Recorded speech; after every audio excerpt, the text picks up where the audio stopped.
Hello friends, welcome to my channel. आज हम बनाने जा रहे हैं वेजिटेबल खिचड़ी। खिचड़ी बनाने के लिए हमने 2 कप चावल और आधा कप तुअर की दाल को भिगो के रखा हुआ है। थोड़े से मटर और तुअर दाने लिए हैं और 1 आलू, 2 प्याज, 1 टमाटर, 2 हरी मिर्च और थोड़े से पीनट लिए हैं। हमने ऑलरेडी सारी सब्जी को चॉप कर लिया है। तो आइए हम खिचड़ी बनाना शुरू करते हैं। कुकर में 3 से 4 चम्मच ऑयल लेते हैं।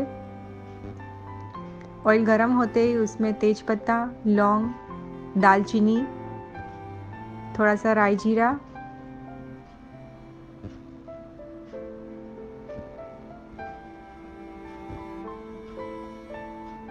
हींग और सारी चॉप सब्जी को डालेंगे।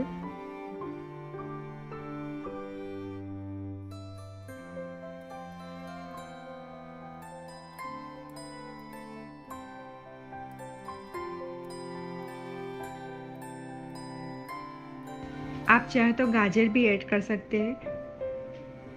ये हमने सारी सब्जियों को ले लिया है। पीनट्स भी ले लेंगे। सबको मिक्स करेंगे, फिर मसाले डालेंगे। 1 चम्मच हल्दी,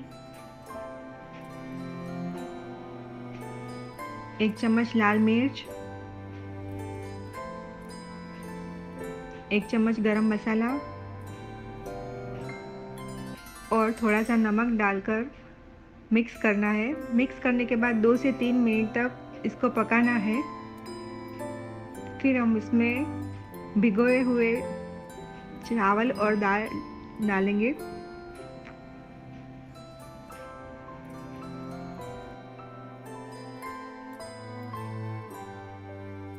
दाल और चावल को ऐड करने के बाद मिक्स करना है।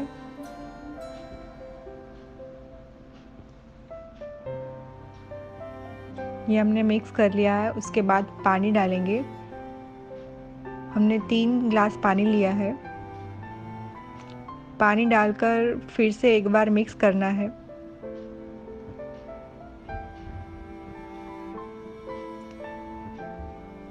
धीमी आंच पर 2 विसल तक खिचड़ी को पकाना है।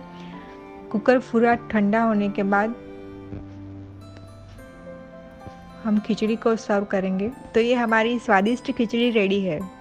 तो फ्रेंड्स, मेरी नई रेसिपी और वीडियो देखने के लिए मेरे चैनल को सब्सक्राइब कीजिए और इस वीडियो को लाइक और शेयर कीजिए।